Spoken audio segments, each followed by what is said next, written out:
Hi, Prihul. Hi. When you asked the audience how many of you are the sellers, I think 80% have raised hand. They're sellers. Yeah. Fortunately, unfortunately, I am the only the buyer here. Okay. But I want to know who are those buyers? 80% of the people are sellers here. Who buy? Are they intelligent people who buy? Because without any buyer, there is no seller. So who is buying? They're intelligent people. They are gen state people. Are they all the market manipulators? Are the more intelligent? Option sellers are losing. Then the counterparty also is there is a opposite party is there. Yeah. So I want to know your thoughts on this. Harish भाई आप बताओ. नहीं, there are buyers in the market. There are buyers in the market. Those who are trading with small capitals, they are definitely buyers, purely buyers. Those who are trading, I would say, with less than 5 lakh or 10 lakh kind of capital, there are buyers. And the amount of them is on a higher side, as the data speaks. So, in terms of market participation, option sellers are comparatively low. अभी ऐसे लगता है ना like हम लोग यहाँ पे like we are a privilege set of folks here and we feel that okay इस ग्रुप में 80% of them are sellers but generally जो बायर्स वो होता है कि जिनका कैपिटल बेस कम रहता है but it doesn't mean that people with large capital don't buy. I know one person from Twitter and he stays in Bangalore itself. तो he buys with 1.5 crore account and उनका जो वेरिएंस देख के nobody can stomach that kind of a variance. Single day में उनका profits रहते हैं 12% 13%. उनका अकाउंट साइज का 15% भी उनका प्रॉफिट रहता है सिंगल डे में. तो सेलर्स बोलते रहते भाई ये तो हमारा साल का प्रॉफिट है. बट उनका ड्रॉडाउन्स भी ऐसे ही रहते हैं like he makes let's say 150% of his account size and he takes a drawdown of 30-40%. But there is no risk of ruin for him. For example if option selling is not done in a disciplined way there is a risk of ruin in option selling. जो naked जाते हैं naked लेके जाता है positionally. Yes, जो आपने जो 2 लाख रुपए 3 लाख रुपए पर लॉट हम लोग मार्जिन देते हैं that entire thing can be wiped out in case of a black swan event. But in case of option buying the reason why he goes for buying is for a completely different reason. Not because selling has become tough और buying has become easy. It's not nothing to do with that. उनका कैसा है like they think long term. I don't want to have risk of रूइन. तो unlimited risk नहीं है उनका and they want convexity. They are willing to take. They'll be like he'll be down, he'll be underwater for 4 months. 4 महीने 5 महीने उनका drawdown रहता है. 6 महीना भी ड्रॉडाउन रहता है. तो इंट्राडे में भी कैसे रहता है उनका अगर MTM ग्राफ्स देखते हैं तो 7% तक प्लस गया रहता है only to end cost to cost after in the last 15 minutes. Variance बहुत ज़्यादा रहता है. So if you can stomach that kind of a variance, if you can stomach that kind of a thing, then buying is also a good thing. एक और बंदा मैं जानता था from the social media itself. He buy stock options.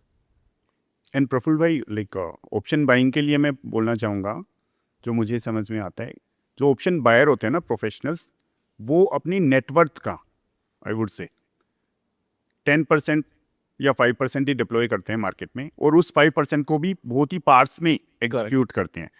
Let's say someone is having 10 lakh kind of capital and if he is a buyer, तो वो 10 lakh trading account में है बट उसका नेटवर्थ 20 टाइम्स होगा, 30 टाइम्स होगा डेफिनेटली. वो जो प्रिटेंड कर रहा है वो दिख रहा है, वो अलग चीज़ है. तो उससे अपनी मेंटल एबिलिटी जो साइकोलॉजी है काफ़ी अफेक्ट करती है. और बायर को बहुत ही विजिलेंट होना पड़ेगा, बहुत ही अवेयर होना पड़ेगा कि पूरा मार्जिन तो डिप्लॉय नहीं करना है जहाँ पे most of the average traders make mistake. Otherwise buying can be done.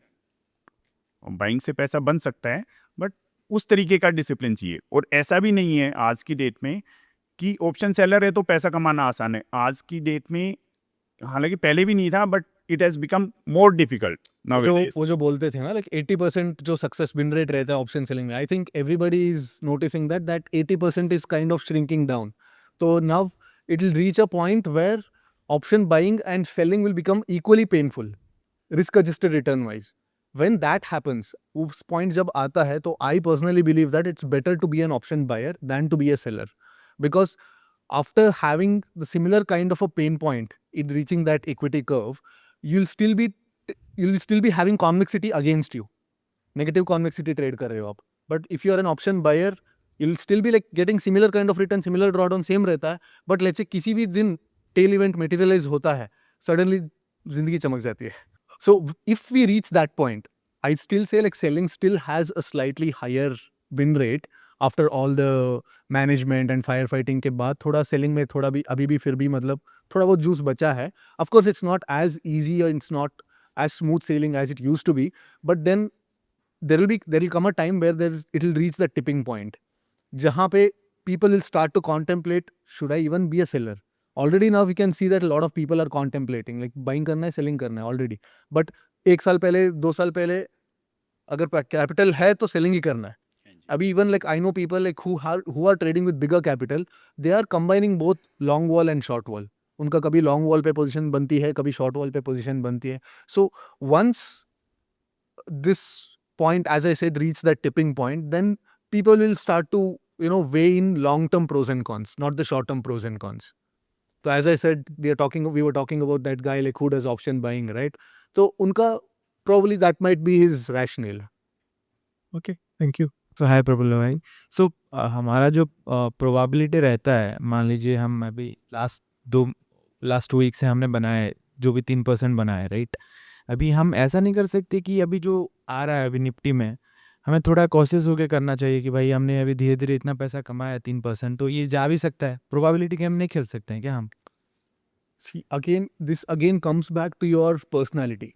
Because I know people who say that, bro, मैंने कुछ पैसे कमाया, तो let me take incremental risk on this so that my compounding rate gets increased. And some people are holders. ओ मैंने 5% कमाया तो उसमें 2.5% मैं सेफली रख देता हूँ और 2.5% पे रिस्क लेता हूँ. So it all boils down to your personality. For example, let's say आपने, if I am of the opinion that you should wager the profits back into the markets. Like professional poker भी ऐसे ही खेली जाती है. Like wherever there is positive expectancy, you have to wager the profits back into the markets. That's how, because देखो आपने profit इसलिए बनाया because something is working for you. है ना? Correct. Why did you make profits? Because something was working for you. Either you were in sync with the markets or the markets were conducive to your trading style. Correct? So when the momentum is in your favor, I would feel that okay, you have to take incremental risk. Harish भाई ने भी यही बताया. अगर उनका mark to market positive है तो will increase the position size. What does increase mark to market से? Simple question, like first principles पे. लेट्स से मैंने सुबह 9:30 पे मैंने पोजीशन बनाया, तो मेरा अगर मार्क टू मार्केट इंक्रीज हो रहा है, what does it say? It means that okay मैंने सेल किया है and I am seeing a green mark to market. It means that okay the walls are getting dumped, the walls are crushing. तो I have to increase my position size. So if it continues to behave the same way, then you'll have a good day. Right. But मान लो कि अगर आपने 9:30 पे आपने छोटा 0.1-0.2% return बनाया, आपने क्लोज कर दिया. एंड जनरली कैसे होता है कि लाइक मॉर्निंग में जो होता है like it becomes the theme of the day. तो थीम ऑफ द डे अगर कैप्चर करना चाहते हैं तो then probably you have to wager those profits back, that MTM back into the markets. तो जैसे आपने कहा कि 3% आपने बनाया पैसे, तो shouldn't we be cautious? अच्छा. You have to be cautious irrespective of whether you made money or lost money. Exactly. But some month what happens, like we end up making 50% also by doing. It's not about being cautious or being reckless. It's about being conservative versus being aggressive. So I would say that you be aggressive when things are working in your favor. When you're making money, you go aggressive. No, that Because I did, yeah. even in मैं आपका मेरा last financial year का बताता हूँ हरीश भाई. तो मेरा पूरा साल का जो पैसा है ना वो 4 महीने में आया, 4-5 महीने में आया. So when things were going well, like I made 20%, 15%, 17% returns in like back-to-back 3-4 months, and that kind of set me up for the next 3 or 4 months so that I could take that risk. But मान लो अगर मैंने मई में अगर मैंने 4% बनाया, May was my probably मेरा trading करे का सबसे बढ़िया मंथ था. अराउंड 22% कुछ तो रिटर्न बना उस महीने लास्ट मई में. बट आप सोचो अगर पहले 2 दिन में ही आपका 3% रिटर्न बनता और आप सोचे कि अरे इस महीने का टारगेट आ गया, मैं बाहर बैठूंगा, तो what would have happened? Yeah. But वो last year was like all we have all the expiry done. So now it's like if you're losing one day, then again we have to wait for next week. हाँ, Next week, Tuesday, and then Thursday. I know the opportunities were more. Like even if you took a hit, there were ample opportunities to make Yeah. back that lost amount. But now the opportunities are lower. But that doesn't mean that you have to completely change your personality as a person. Exactly. तो अगर आपका महीना अच्छा जा रहा है तो I would Yeah. say you have to gun for more. And Because even if you lose, you'll lose only on the returns made. exactly. Pocket से नहीं जाएगा. बट जनरली लोग क्या करते हैं, उल्टा करते हैं. जब 3% आपका रिटर्न आ जाता है तो they'll just cut and they'll wait for the opportunities only to witness that the month was smooth as ever. And जब 2% नेगेटिव पे जाते तो हाँ अब ये मार्केट वोलेटाइल हो गया, अगला एक्सपायरी अच्छा रहने वाला है तो they'll go aggressive and then again they'll lose money. And how do you tackle those spikes? Let's suppose we have got the spike of put, right? Like last day Nifty. So do you go aggressive on put side, like putting if the call is around running 40 rupees and then you put premium 100 rupees of put right there so that it get balances out when it again goes off? Or how do you adjust those scenario? Like Nifty, what happens last, right? So तो मतलब मैं बोलना ये चाहता हूँ कि जब market ऊपर जाता है तो आप पुट को ऊपर लेते हैं Thursday was a difficult market. हाँ Extremely difficult market even for the professionals. We took a hit. We have to take the hit. अच्छा Yeah, just wanted to understand pre-market, like you do anything, like because you said 9:30 only you will deploy any strategy. So just wanted to understand pre-market, anything you do just to get the market behavior. Just wanted. Like Monday to Friday हम हमेशा connect रहते हैं market के साथ. Even post 30 we are into the market. That what I believe. Her event के बारे में aware रहते हैं. Whatever the geopolitical scenario, whatever the global scenario is there. Okay, or we used to track like US and Europe, everything. और market जब pre open में settle down होती है तब मैं अपना व्यू बनाता हूँ. और फिर वो ड्यूरिंग द डे फिर उसको बिल्डअप करते जाता हूँ. ऐसा भी होता है व्यू अगेंस्ट भी, market trades against my view. Okay, so उसी हिसाब से फिर पोजीशंस को मैनेज करना होता है. एंड ट्रेडर जो इंट्राडे ट्रेडर होता है, he can't be rigid in his view और in his perception. He has to be very kind of flexible in his approach. That's what I believe. That's how I am. Like I don't know in like कि next 5 minute में market कहाँ जाएगी. मैं हमेशा कोशिश रहती है मेरी कि मैं ऐसा मान के चलता हूँ. और मैंने ये भी ऑब्जर्व किया है कि जब रिजिड हो जाता हूँ या एक व्यू बना लिया है लेट्स से, और there is always a calculated approach. अगर व्यू बना लिया है, देर आर डेज कि वो फेवर में जाता है, देर आर डेज कि अगेंस्ट में जा रहा है, होल्ड कर लिया, रिस्क को और ज़्यादा बढ़ा लिया, और ज़्यादा रिस्क बढ़ गया. देर आर डेज वहाँ से फिर टर्न बैक भी होता है. So like market is completely uncertain. तो आपको अपने बिहेवियर को ही और जो आपकी ट्रेडिंग स्टाइल है, ट्रेडिंग अप्रोच है, उसको डीपली एनालाइज करना है, समझना है. पोस्ट मार्केट वो मैटर करता है. कहाँ गलती करते हैं हम. लेट्स से मूव आई तो मैंने पोजीशन उसी टाइम पे शिफ्ट करी या नहीं करी, बैक ऑफ द माइंड क्या है क्या नहीं. और ड्यूरिंग मार्केट भी ये रहता है अंदर से कि ऐसे करना है ऐसे करना है. Like I use to do self talk कि Harish like change the position और बाय इट और सेल इट और whatever. Like I use to do those kind of things. और मार्केट शुरू होने से पहले जो भी आवरली 15 मिनट्स, डेली, वीकली जो एनालिसिस होता है, डेली लेवल्स होते हैं, जो भी पैटर्न्स बन रहा होता है, मार्केट नियर टर्म्स में रेंज बाउंड है, वोलेटाइल है, ट्रेंडिंग है, अप ट्रेंड है, डाउन ट्रेंड है, वो सब तो एनालिसिस होता ही होता है. वो तो बैक ऑफ द माइंड रहता ही रहता है. Hi Praful, big fan. And Harish sir, I've seen your face to face with Vivek Bajaj earlier. So my question is on zero DT. So do you trade through spreads or do you trade through stop losses? And if stop losses, are the stop losses in the system or it's in your mind? मैं spreads के through trade नहीं करता हूँ. I trade purely through on zero DT through straddles and strangles, and that I use to manage. और system में stop loss like नहीं होता है मेरा कभी भी. I am not a SL taking trader. But हाँ, M2M SL रहता है. I am using an application कि certain amount of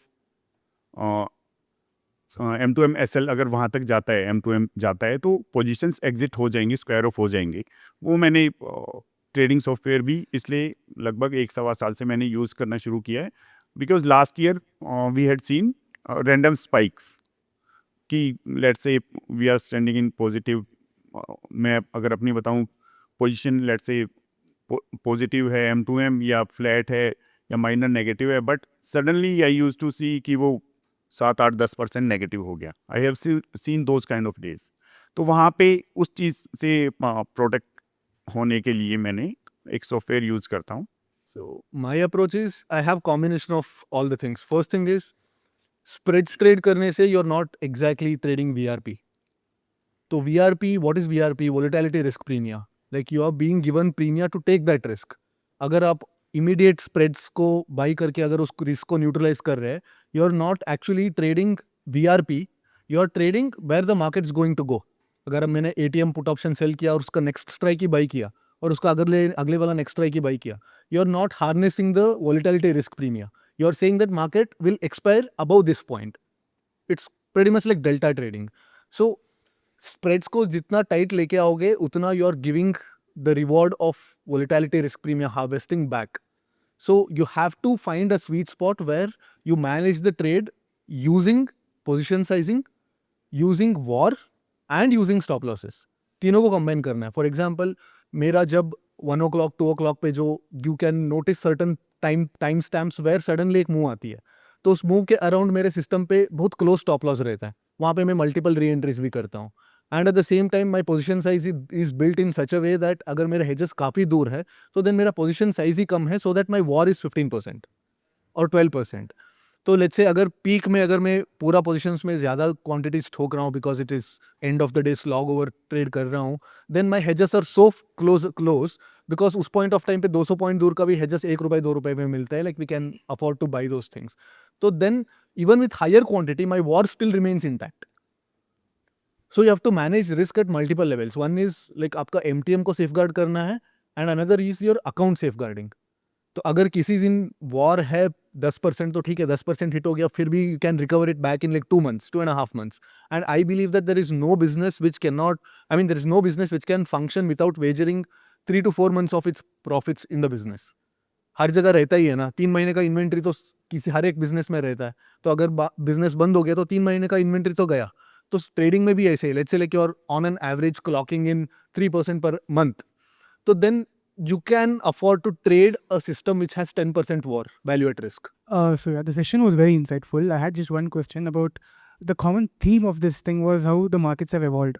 Like in 2022, I remember seeing your face-to-face also that you used to do both option buying and selling. And with this market regime, do you still do buying trades when you face heat as a seller? When the positions are, when you're facing heat in the position, do you switch as a buyer? Because I feel that is what the best trader is in the market, who trades both sides as a buyer and as a seller, depending on the market movement. From January onwards, as I told, when 1DT, 2DT come into play back, like I used to do directional trading through buying. I used to do scalps in between whenever there is momentum, but it completely depends upon the market. But I used to do it. But on 0DT, I can't buy a single rupee option. That's how my mentality is. I can't buy any option on 0DT except from hedges. So, but I used to do directional trading through buying options on 1DT and 2DT. One thing you might have heard multiple times is he constantly says, I trade my personality. I trade my personality. So you can't do something which is against your personality in the markets. You can override using your willpower, but it kind of builds that pent up frustration. तो अगर आपका rules आपके personality के against है, मान लो कि like you are a trend follower by heart, but आपका रूल ये बोलता है कि कोई ऑप्शन स्पाइक होता है तो वहाँ पे उसको शॉर्ट करना है, which is kind of a mean reverting trade. You can do it 1 time, 2 time, 3 time, but every time you press that mouse button with a rule which is going against your personality, then it kind of adds on to your pent up, emotion, वो जो build up होता रहता है. तो one or the other day वहाँ पे क्या हो जाता है, वो revenge trading में बदल जाता है. That's why like lot of option buyers, they are not trend followers by heart. Correct? Like they are generally like momentum trade, I mean generally mean reverting traders रहते हैं, but option buying में वो लोग क्या सीखते हैं, चलो अगर option मोमेंटम पकड़ रहा है तो उसको बाई करना है, but they are doing it against their personality. तो जनरली 2 बार करते हैं, 3 बार करते हैं, बट वो जो पेंटअप फ्रस्ट्रेशन इतना आ जाता है उनके साइकोलॉजी में, तो there will be one day where they will start averaging out their losers. Correct? 2 बार, 3 बार, 4 बार, 5 बार एवरेज करते हैं and that option ends up 0. So suddenly 5-6 दिन का प्रॉफिट वो एक ऑप्शन बाइंग ट्रेड में मतलब खत्म कर देता है. So that's why like doesn't matter if you're a buyer, doesn't matter if you're a seller, like go always with your personality, like whatever feels natural to you, like you have to feel one with the markets. I myself Chaitanya. So first of all, thank you Harish sir for sharing your experience and Praful for hitting the right questions. So my question is कि आपने जैसे बोला था कि आपको 2013 and 14 में आपने कुछ कोर्सेज किए थे, आपका जॉब एक्सपीरियंस था एंड वो काफ़ी हेल्पफुल हुआ जब आपने मार्केट्स में आए वापस. तो मेरा क्वेश्चन ये है कि अगर आपको फिर से स्टार्टिंग से स्टार्ट करना है, this question is for both of you, तो अगर आपको स्टार्टिंग से स्टार्ट करना है तो आप कैसे नए से नॉलेज गेन करके मार्केट में उतर सकते हैं. So how will be your strategy? I would like to know that. देखिए 2013-14 में मैंने सर्टिफिकेशन कोर्स किए थे NCFM NISM के. इट वाज नॉट लाइक कि मैंने कोई एकेडमी ज्वाइन करी थी या कोई किसी ट्रेनर के पास गया था, ऐसा कुछ भी नहीं था. वो मैंडेटरी था, तो वो मैंने खुद पढ़ के देन मैंने एग्ज़ाम्स दिए थे ऑनलाइन और वो मैंने क्लियर किए थे. बट ड्यूरिंग द जॉब जो मेरे को एक्सपोजर मिला उससे एक ब्रॉड पर्सपेक्टिव मार्केट के लिए मेरा बना कि मार्केट में रियलिस्टिक अप्रोच क्या है, कैसे पैसा बन सकता है. और वो जो समझ में आया, मैं कमोडिटी भी ट्रेड करता था, फ्यूचर्स. मैंने ये एनालाइज किया कि फ्यूचर्स ट्रेडिंग के थ्रू मैं इंट्राडे में पैसा नहीं बना सकता. Somehow I accepted it and then I shifted to options trading. ठीक है. अगर आज की डेट में हमसे पूछो कि अब क्या अप्रोच होगी, तो मैं गलत हो सकता हूँ क्योंकि मेरे पास मेरा एक्सपीरियंस है. ठीक है. बट आज की डेट में टू बी ऑनेस्ट मेरे को डर लगता है कि मार्केट में वहाँ से जर्नी शुरू हो सकती है और यहाँ तक पहुँचा जा सकता है, वो तो सवाल ही नहीं है. बट हाँ, अगर फिर भी अप्रोच मार्केट में किसी को आना है, I do not encourage trading, intraday trading I don't encourage, क्योंकि बहुत स्ट्रेसफुल है. Chances are very less of becoming successful. SEBI का डेटा है. ठीक है. अब इन्फ्लुएंसर्स क्या दिखाते हैं, वो क्या स्ट्रेटेजी बताते हैं, वो सब फेक है. मतलब उससे एक पर्पज सोल्व नहीं होगा आपका, पैसे नहीं बनेंगे आपके, उनके पैसे बनेंगे वो अलग बात है. ठीक है. बट आपको सिर्फ सपने दिखाए जाएंगे, सपने बेचे जाएंगे, वो अलग चीज़ है. बट मैं कहता हूँ आपके पास खुद का पैसा है ना, खुद का कमाया हुआ पैसा है, मैं ऑनेस्टली बताऊंगा, तो उससे जो आपको पैसे के रिगार्डिंग समझ बनेगी ना, वो अलग चीज़ होती है. तो आपको पैसों की समझ होनी चाहिए, पैसे की एक भाषा होती है. तो आपका खुद का कमाया हुआ पैसा, फिर ट्रेडिंग में आओ, प्रॉपर नॉलेज के साथ आओ, थ्योरेटिकल प्रैक्टिकल हर तरीके की नॉलेज हो मार्केट की. फिर रियलिस्टिक अप्रोच लेके आओ कि हाँ भाई मैं साल का let's say I M deploying, I would say आज की डेट में at least 25 to 30 lakh is bare minimum, वो कैपिटल होनी चाहिए. और उससे जो एक्सपेक्टेंसी होनी चाहिए वो भी 2-2.5-3% की होनी चाहिए. और that two is not guaranteed. That I am saying for like बहुत ही अच्छा इंटेलिजेंट लड़का है या पार्टिसिपेंट है जिसको समझ है मार्केट की, जो रिस्क अवर्स है, उसके लिए मैं ये बातें कर रहा हूँ कि उसको 25 से 30 lakh minimum bare minimum requirement है. और theoretically practically everything like market का इन एंड आउट पता होना चाहिए, मार्केट के सिंक में होना चाहिए. अब जैसे मैं हूँ, मैं ना कोई न्यूज़ चैनल देखता हूँ ना सुनते हैं, अपने कहाँ शायद हमें मतलब ही नहीं है. But we have gone through that phase. अब सब समझ आता है कि क्या सच है क्या गलत है, मार्केट में कहाँ रिएक्शन आएगा कहाँ नहीं आएगा, एवरीथिंग एवरी इवेंट, कुछ भी किसका क्या इम्पैक्ट होगा वो समझ में आता है. और उसके बाद भी लॉसेस होते हैं, उसके बाद भी लॉसेस होते हैं, वी आर स्ट्रगलिंग. तो वो चीज़ है. प्रफुल भाई, In my opinion, it doesn't matter like what point of time you start. थोड़ा हरीश भाई से मेरा थोड़ा आंसर अलग रहेगा, because I can't put my benchmark on you guys. अगर मैं 3% कमा रहा हूँ या मैं 4% कमा रहा हूँ तो मैं ये नहीं बता सकती आप भी 4% ही कमाओ या 2% ही कमाओ. एंड द थिंग इज, अगर हमने 5 साल पहले स्टार्ट किए हैं या 6 साल पहले हमने स्टार्ट किए हैं, तो we had our own advantages and disadvantages.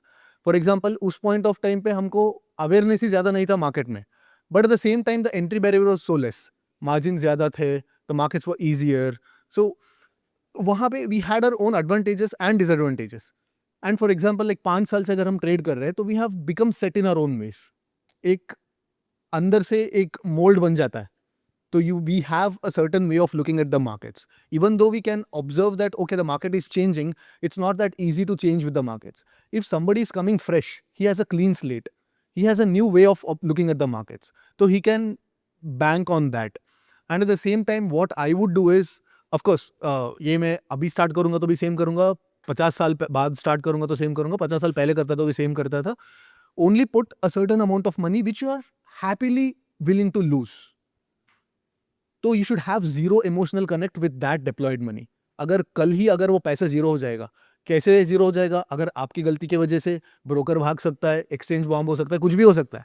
वो पैसा जीरो होगा तो भी like you have to be completely emotionally stable. Your life outside trading should not be affected.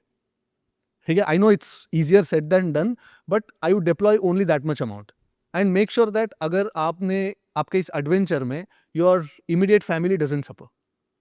उसके बाद the whole market is your playground. आप एक्सपेरिमेंट करो, बहुत सारे चीज़ों को एक्सपेरिमेंट करो, ट्राई करो and it is, I feel that like arriving at a particular strategy is not a game of selection, it's a game of elimination.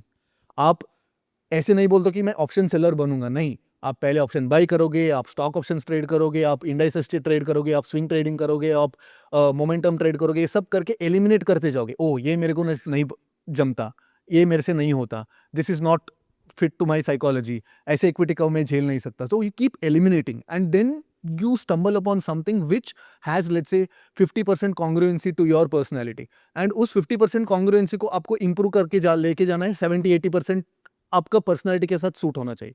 वो कैसे कर सकते हैं? वो ट्वीक्स से कर सकते हैं. वो ट्वीक्स कैसे ला सकते हैं? By sticking to that particular thing for a long time. तो पहले ये समझना है कि लाइक कौन सा strategy, because market is like playing cricket, right? कोई ऑफ स्पिनर बन सकता है, कोई फास्ट बॉलर बन सकता है, कोई अग्रेसिव ओपनिंग बैट्समैन बन सकता है, कोई टेल एंडर बन सकता है. तो व्हाट रोल सूट्स यू. तो अगर एक बार आपको समझ आ गई एक मोटा मोटी एक ब्रॉडर लेवल पे ये से मैं कर सकता हूँ, then you have to nitty gritties पे जाना है, उसी चीज पे मतलब बैठना है, उसी स्ट्रैटेजी को होन करना है, and then that is time consuming process. But in this game of elimination, be willing to actively lose money. Both of you trade with such a huge capital. So when you've gone all in and if the broker goes offline, how do you manage your positions? Will the hedges which you have taken, will those be sufficient to take care of your MTM, M2M, or you have any other disaster management system? One is your hedges are your last resort. अगर सब कुछ हो गया तो मेरा इतना जाने के लिए तैयार है, मेरा 12% 15% मेरा उड़ेगा इफ एवरीथिंग गोज रॉन्ग. ठीक है, before that we have contingency management. Like we have, let's say अगर मेरे पास, let's say I am an option seller, ठीक है, like I have let's say 10 crore account, I am trading with a 10 crore account. तो उसमें से मैक्सिमम मेरा premium कितना कलेक्ट किया रहता हूँ मैं? Maximum 5%, right? तो 10 करोड़ का 5% कितना हो गया? 50 lakhs. So I need to have another 50 lakh account where I can take counter positions of these premiums. And also, थोड़े बहुत, as I said, some quantity of our quantities, I mean some quantities would have system stop losses. But system stop loss is not a foolproof way to manage your risk. Not anymore. No, similar approach. Like hedges are the only tool which can safeguard you. Because कुछ भी हो सकता है ना. I think 2021 फरवरी में NSE बंद हो गया था. उसके बाद क्या हो गया? Like everyone was so scared of the down side, but markets went up. Like कितना 2.5% कुछ, तो मतलब एकदम 15 मिनट में रैली कर देता. I think we open back at 430 पे ओपन हुआ and within like half an hour like markets rally 2.5%. तो सिर्फ आप पुट साइड नहीं बाई कर सकते, because we are trading intraday, right? See again, like lot of people understand risk only in one side. वो downside ही risk है. अगर सिर्फ डाउन साइड ही रिस्क है तो कॉल ऑप्शन एग्जिस्ट ही नहीं करता. People are paying for that premium call option because somebody is willing to take that risk and somebody wants to offload that risk. So reverse crash is a thing.